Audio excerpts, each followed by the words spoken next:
Hello everyone, welcome back to my YouTube channel. In this particular video, we'll be looking into the LLM parameters. The parameters that is involved in any large language model. We will dive deep into every single LLM parameter that is important for you to understand. So before moving on to learn about every single parameter that it involves, we'll first have a look at the definition of what exactly is these LLM parameters are. So by the definition, the parameters that are involved in LLM are nothing but a setting or control used to influence how a large language model generates the responses. So basically, using these parameters, we can control the way how the response will be generated from a large language model. It affects the designing as well as the format and the way in which the answers get generated from an LLM. Generally, it adjusts the behavior, the style, the creativity, and the structure of the output to suit different use cases. So, according to what we want, we can customize it using the LLM parameters. If we want the answer to be more creative, we have certain parameters to make it creative. Or if we want the behavior to be very precise or concise, we have certain parameters for it. We can also control the structure of the output using these parameters so that it becomes easier for you to handle specific use cases which wants the answer to be in a particular format. So I hope you must have got an idea of what exactly the LLM parameters are. Now we'll look into all the important LLM parameters one by one, and we'll look into the examples of it so that it will be clear to you. So let's start. Now the very first parameter that I'm going to discuss now is the frequency penalty parameter. So what exactly this is? It reduces the likelihood of the model repeating the same word or the token within a response. So whenever a particular answer is getting generated, in that case, there might be a chance that a particular word gets repeated. So if we want to penalize that thing, we can use this particular frequency penalty parameter. If we don't want a single word repeating n number of times in our generated response, then in that case we can put a penalty on it so that it will not be repeated more number of times. So I hope the definition is clear. Higher the value, it discourages the repetition. So if we specifically talk about the range of this parameter, it ranges from -2 to +2. So over here, when we talk about a value which is closer to -2, it states that the repetition is encouraged. If we have a value higher, that means closer to +2, then in that case, we are discouraging the repetition. It will penalize the repetition. It won't generate repeated words. Let's take an example. Now we'll take two cases, one with penalty and one without penalty. So when we talk about the one example without penalty, then in that case, the example would be something like this. The cat is small, the cat is black, the cat is friendly. In here, you can see the word the cat has got repeated three times. It has got repeated more number of times. Now, in some cases, we would require the output in this particular format, but in some cases, we won't require it. We can simply use the word the and the word cat one single time, and we can put all these adjectives at once. So we can have that case. So how we can do that? We can put a penalty on it. That means if we set the frequency penalty to a higher value, then in that case, a penalty would be initialized. So with penalty, the example would become something like this. The cat is small, black, and friendly. So over here, you can see the words are not getting repeated more number of times. So I hope the importance of this frequency penalty parameter is clear to you all. Hope this example is also clear. So now we'll move on to the next parameter. The second parameter that we are going to talk about is the temperature parameter.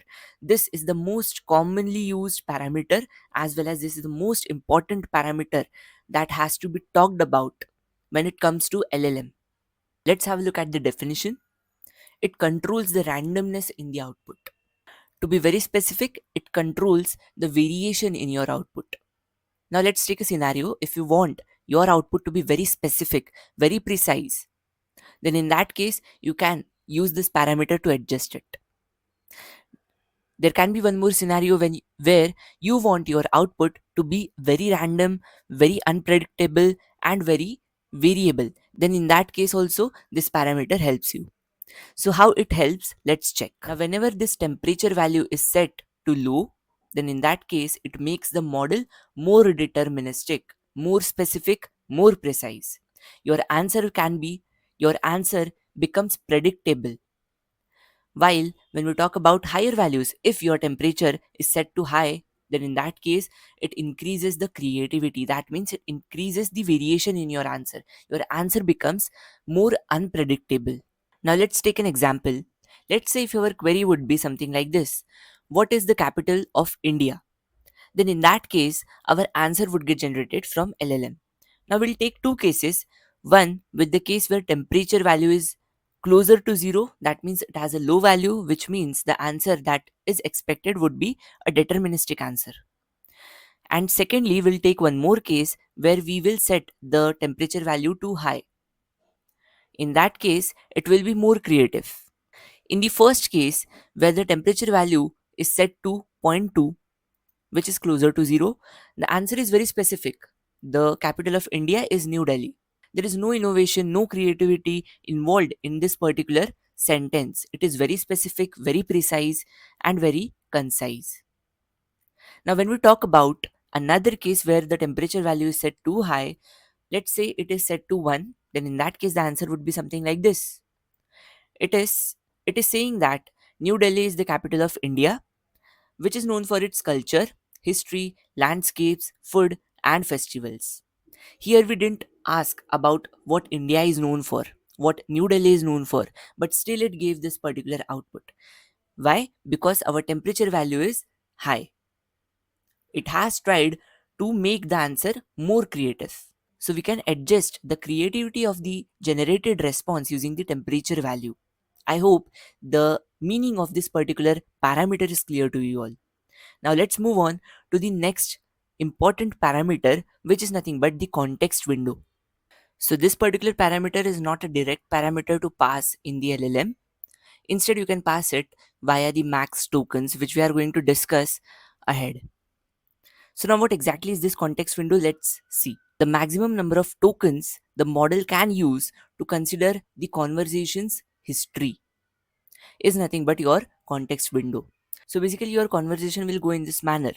First you will ask a question, then you will get the response for it. Then again you will ask a follow-up question on it. You will get the response. You might ask another new question, you will get a response. So you will get your chat history created. That is nothing but your conversation history would be created. And out of all the conversation history, if we add up all the number of tokens that has got generated, so based on some specific number of tokens previously that are previously addressed in the conversation, it will generate the new word for it. So basically a fixed size window will be considered, wherein a fixed number of tokens would be considered to generate the response or to generate a new word. So you can say that this context window is nothing but a memory. Past information, the fixed number of words included in the past information which would be used to generate new word or sequence. Don't worry, we'll be taking one beautiful example through which this particular concept will be cleared. Now let's move on to the example. Let's say we have a model which has a context window of 1000 tokens. For now, just remember that a token is one word. Let's say one token is one word. A model has a context window of 1000 tokens. Let's proceed with this particular scenario where our model has a context window of 1000 tokens. Let's say you ask, tell me a story about a brave knight. Now, in this particular sentence, if you count each word 1, 2, 3, 4, 5, 6, 7, 8, you have 8 tokens in this particular sentence. This is a question asked by you. Now, the model would give you some response. Let's say this is the response. Once upon a time, there was a brave knight who lived in a small village, and so on. It would generate a story on it. Let's let's say the story would be of 120 tokens.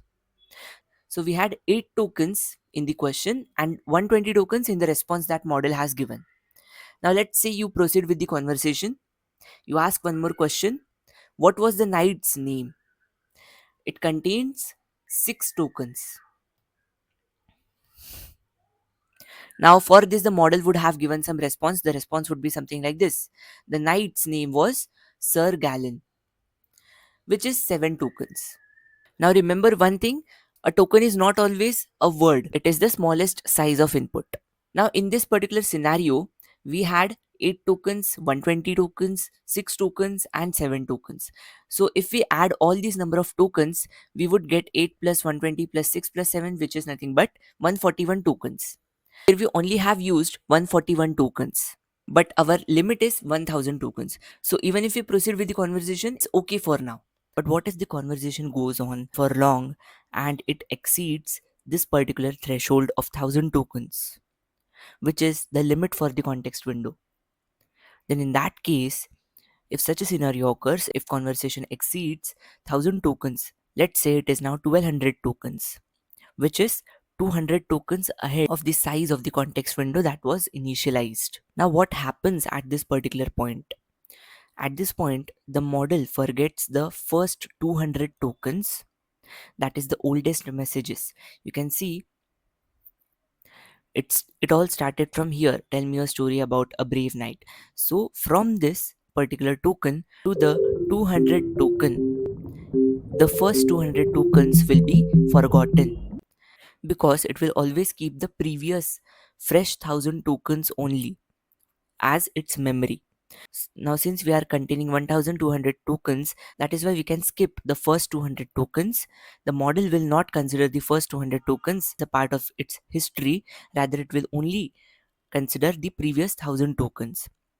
So now the new memory will be something like that. It can no longer remember what happened at the very beginning of the conversation. So this is what the context window means. I hope it is clear. Context window is like your memory. It's like the length that you can accommodate, the length of tokens that you can accommodate in the memory. So I hope this parameter is clear to you all. Now let's move on to the next parameter. That is nothing but the top case sampling. Now let's have a look at the definition of this. It limits the model to choose its next word or token from the top k most probable options, ensuring the output stays focused but still has some randomness. So in short, if I would explain you this, now whenever a particular sentence has to be completed, whenever a new word has to be generated, the model has not only one single choice to create or generate that particular word. It has a list of choices. Out of those list of choices, it chooses one word. So this top k is nothing but a limit of the total number of choices that it can have. For example, if to generate a particular word based on the previous context, it has a choice of 10 words. It can have a choice of k samples, or I would say k tokens. So for generating a token, it has choice of k tokens. It can make a choice out of it. So we can set this particular threshold of top k so that our output would be focused, but also at the same time it will consider some randomness. We'll see an example to make it more clear. So let's now look at the example. So let's imagine that the model that we are talking about is completing this particular sentence. The cat climbed onto the dash. So basically it has to generate the word after this particular statement.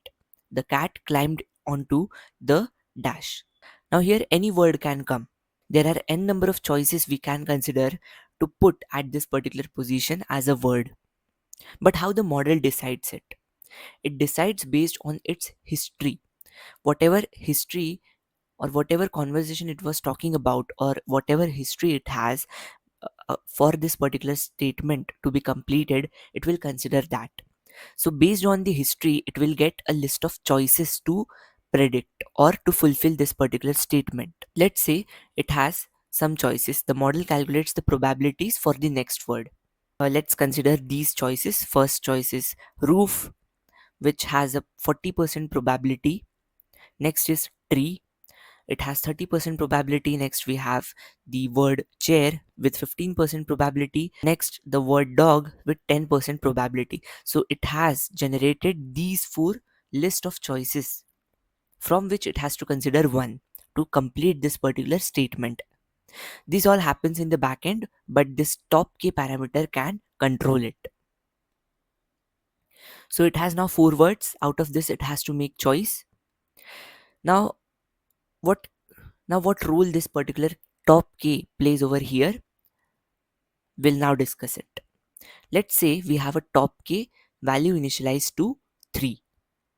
That means it will consider top 3 words from the list of choices that has got created. Now, how the top 3 words will be decided? It would be decided based on the probability. So over here you can see the words which has the top highest probabilities would be considered. So 3 words: roof, tree and chair, which is having the probability 40%, 30% and 15%, which are higher than the other words, that would be considered. So here the model only considers the top 3 words or tokens: roof, tree and chair, because it is having the highest probabilities. And why it is choosing only 3? Because our top k value is initialized to 3. It excludes the lower ranked option, that is nothing but dog, which is having a 10% probability. From the top 3 tokens, the model picks one randomly. Now the the parameter top k has done its work. Now it's the model work to decide which word to choose. It can choose it randomly, or it can choose it by the weight of the probabilities that each word has. Now here possible next word would be roof, most likely because it is having the highest probability. Next, next possible words would be tree or chair. So it can choose randomly out of 3, or it can choose the word which is having the highest probability, that is roof. So I hope the role of top k is clear. It will help to choose the top most relevant, or I would say the top k number of tokens which is having the highest probability. Now what is the impact of this particular top k? Let's see. The impact is, with the top k 3, if we initialize the top k 3, the output remains logical but avoids low probability nonsensical words.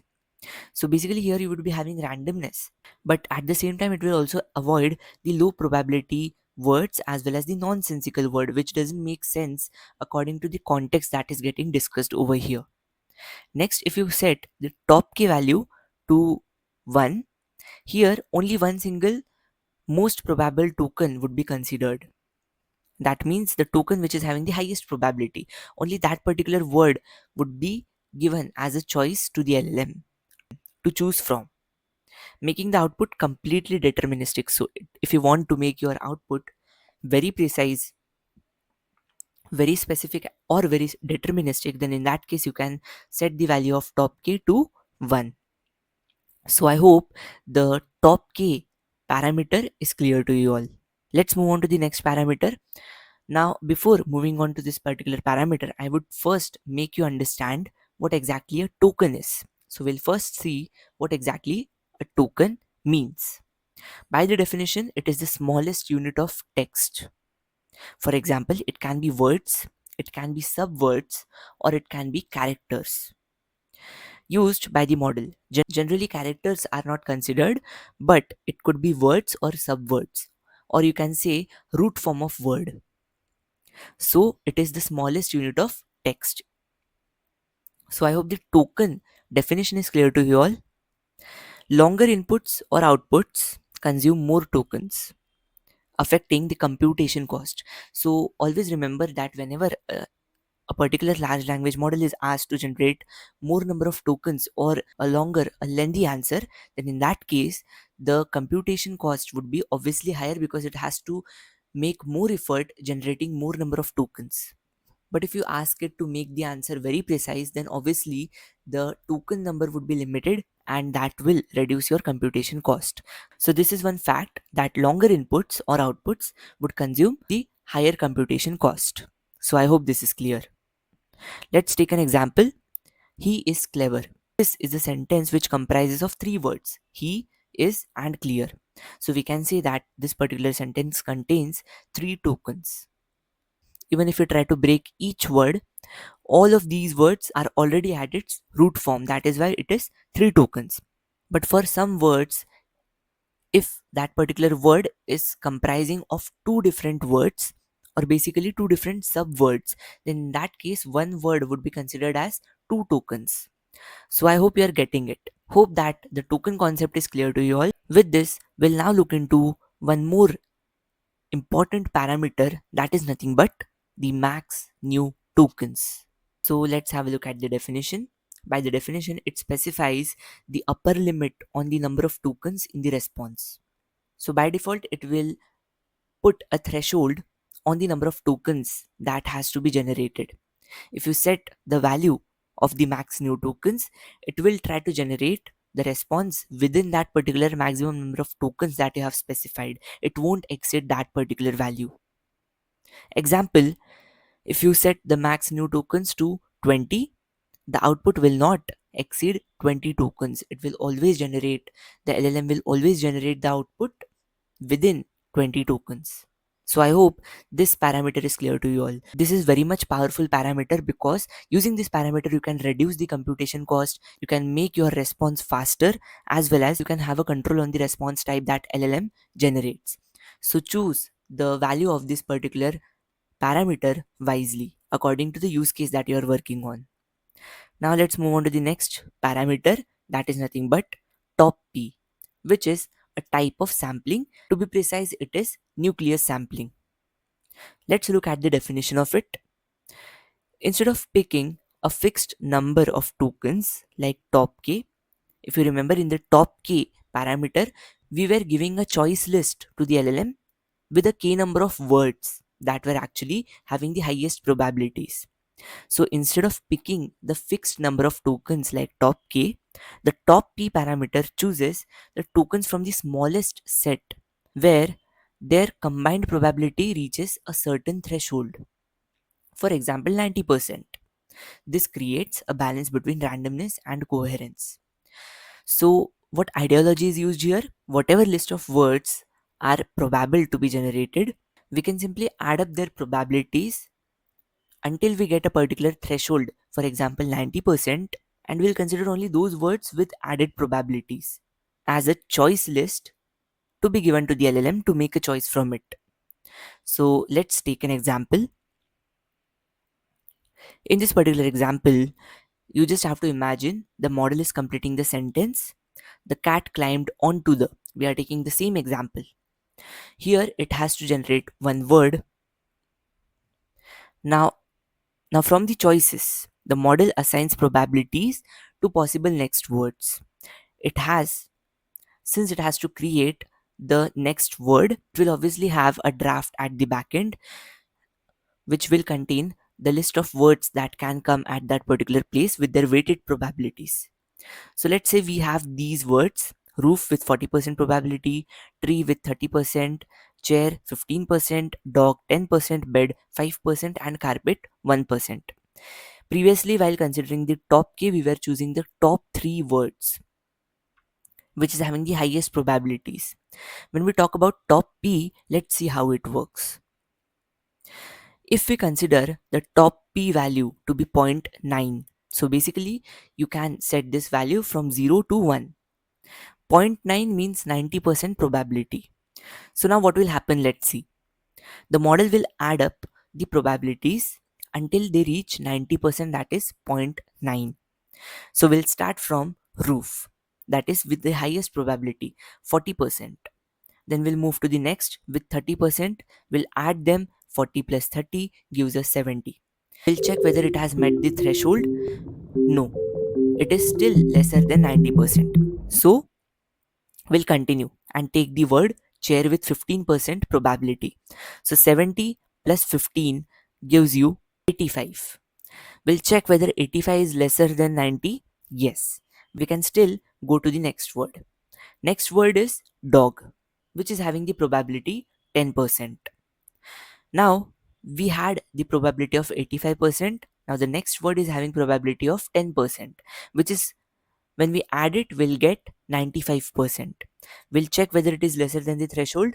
No. In this particular case, 95% is not lesser than 90%.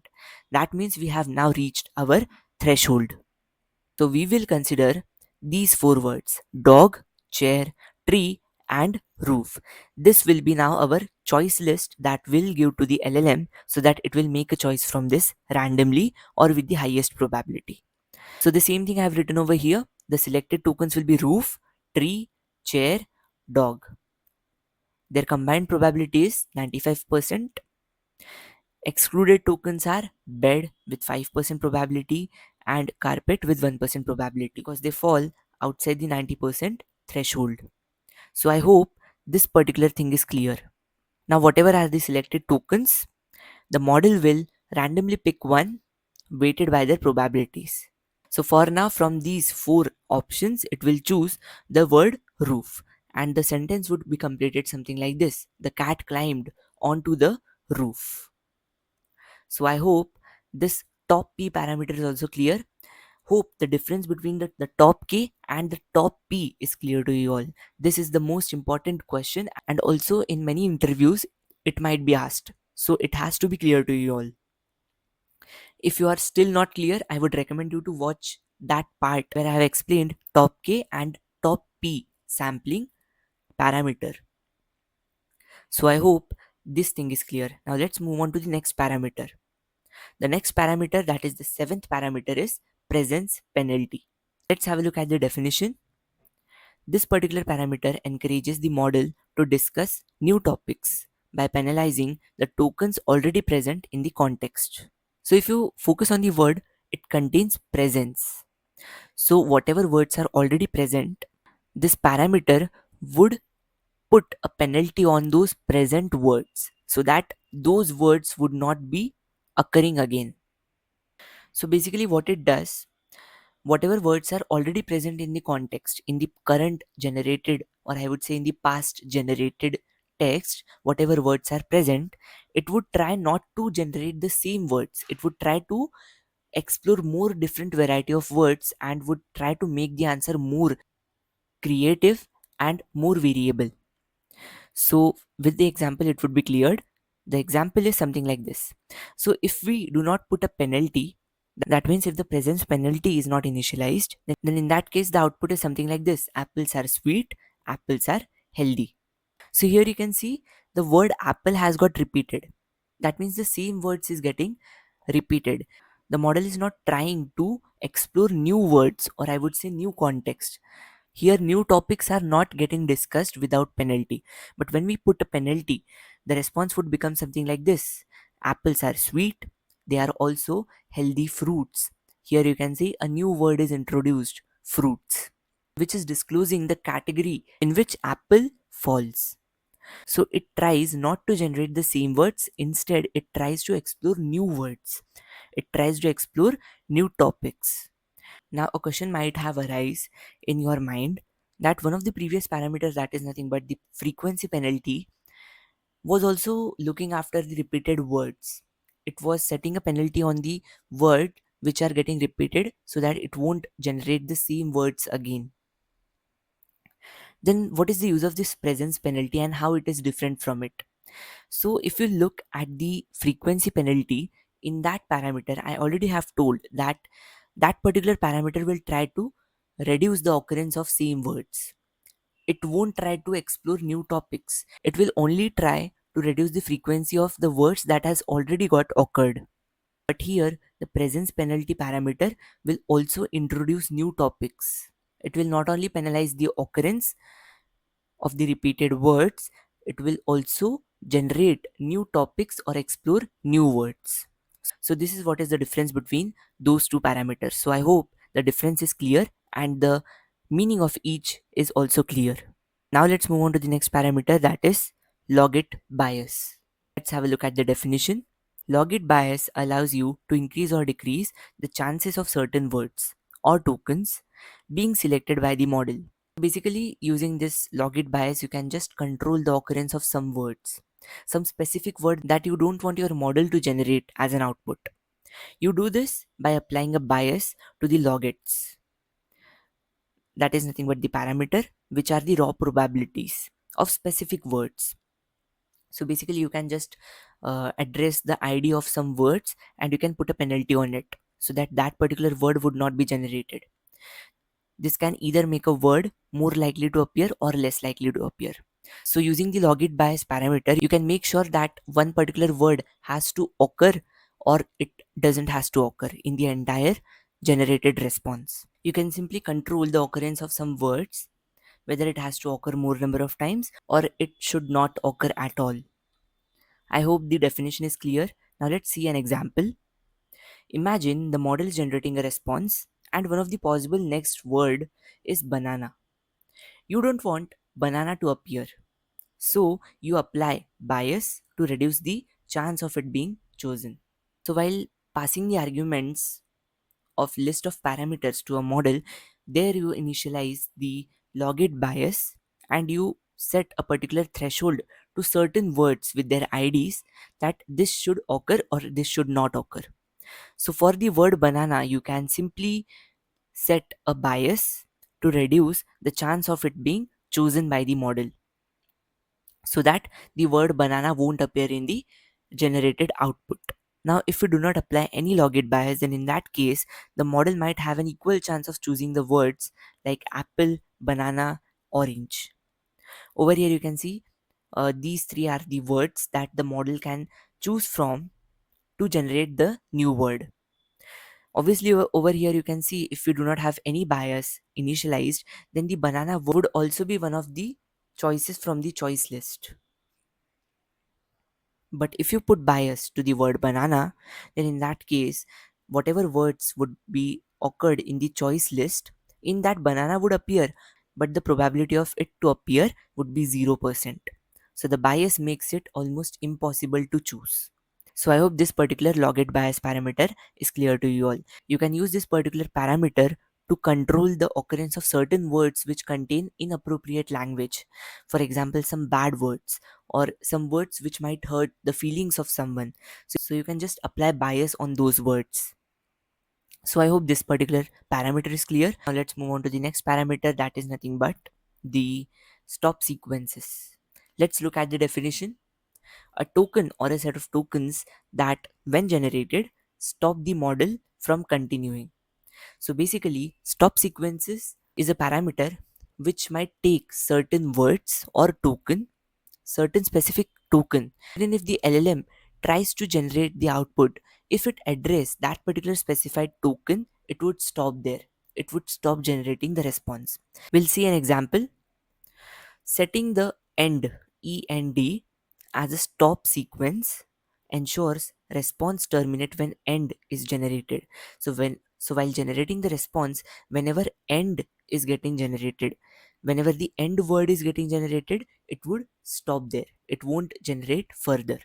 Here in this parameter, you can simply initialize some special tokens on which you need to stop the response generation. So I hope this particular stop sequences parameter is clear to you all. Now let's move on to the last important parameter, that is nothing but the repeat penalty parameter. So by the definition, it discourages the repetitive patterns or sequences in the output. So this repeat penalty will put a penalty on repetitive patterns, not on single word. It will try to reduce the repetitions of certain patterns or sequences. Let's see a scenario where we do not have any repetition penalty. Then in that case, the response for a particular query would be something like this: hello, hello, hello. You can see the word hello has got repeated. Now this is not only repeated for completing a sentence, it is repeated for effect. This is continuing a pattern just to make it a dramatic greeting. But if we put a particular repeat penalty on this particular response, then it would be something like this: hello, how are you? You can see the repetition of the pattern or the sequence has got discouraged. So I hope this repeat penalty parameter is clear to you all. Now that we have tried to understand every single parameter theoretically, also have seen examples of it. Now let's try to explore certain parameters using code. I'll show you real-time effect of how these parameters actually affects the generated response. Let's see the very first parameter, that is max new tokens. If you remember, while explaining you, I told you that max new tokens would set a particular threshold wherein the generated response would be lesser than the specified value. That means the generated response would be lesser than this 5000 tokens only. Let's initialize to 20. Now let's execute this. Now I have a query over here. Tell me a story on elephant. So obviously a story won't be limited to 20 tokens. Let's try to execute this and see what exactly we get. Over here you can see we have got a partial output, which is not a complete output. Why? Because we have initialized the max new token value to 20, and the model cannot generate an entire story with these 20 tokens. Obviously the story has to be longer than 20 tokens, so that is why the output was partial. Now if I try to increase this, let's say I initialize this to 1000 and let's execute this again. Now it would generate the entire story. See, you can see the story has got generated. So this is how this max new token parameter controls the output. Parameter is temperature. We already have seen temperature parameter controls the randomness of the answer. Higher the value, that is closer to 1, will create more creative answers, and lower the value, closer to 0, will create precise answer. Let's try to keep the value of temperature to closer to 0, that is 0.01, and let's check how our answer will be. The query is tell me a story on elephant. It would try to create a little precise answer. It will not use more creative things or creative words or make creative story. It will try to make it a little precise. But if we try to initialize the value of temperature closer to 1, here we are asking the LLM to make the response more creative. Then in that case, it would be something like this. You can see, if you read this story, you might get the logic. It would have created the response a little creative. So hope this is clear. Next we have the top K and top P. So obviously the output, or I would say the effect of these parameters, would not be easy to show you, but let's try to execute this onto a query. What is the capital of India? So we are getting this output. So you can try it out in your free time how this parameter would affect the output, and you will obviously get to see the effect of it. Next parameter that we are going to discuss is the stop sequences, which we already have seen by looking at theoretically. Over here we have to specify those tokens. If that is addressed while generating the response by the LLM would stop generating the response. If the LLM addresses a slash n in the next generating token, then it would stop generating the entire response. It will stop and will print only the previous output. So let's try to keep these parameters, and let's keep a stop token as slash n. Let's execute this and let's try to ask the LLM to write a story on elephant. Execute it. Here you can see we have got this output. Here's a story about an elephant colon, and then obviously the LLM would have got a slash n. That is why it has stopped. If we remove this parameter slash n and let's execute it now, we'll get a story. We would get an entire story. Let's see. Here you can see we have got a story. The moment it got slash n, it stopped. So I hope the use of this stop token is clear to you all. The stop parameter is also very much useful, and I already have discussed the use cases where you can use it. Now it's your turn to explore the implementation of other parameter, and you need to have a look at the effect of it in the response. So I hope the entire video is clear to you all. I have tried my level best to make you understand every single important parameter related to large language model, and this video is going to be very helpful to you. Trust me, if you understand this in detail, it would help you a lot to tackle any use case that you get. You will master the concept of generating response from an LLM if you understand these list of parameters. So I hope this video was helpful. If you want more such videos, do like, share and subscribe to my channel. Also hit the bell icon and don't forget to follow me on Instagram. Please join me on Telegram. Thanks for watching. Have a good day ahead.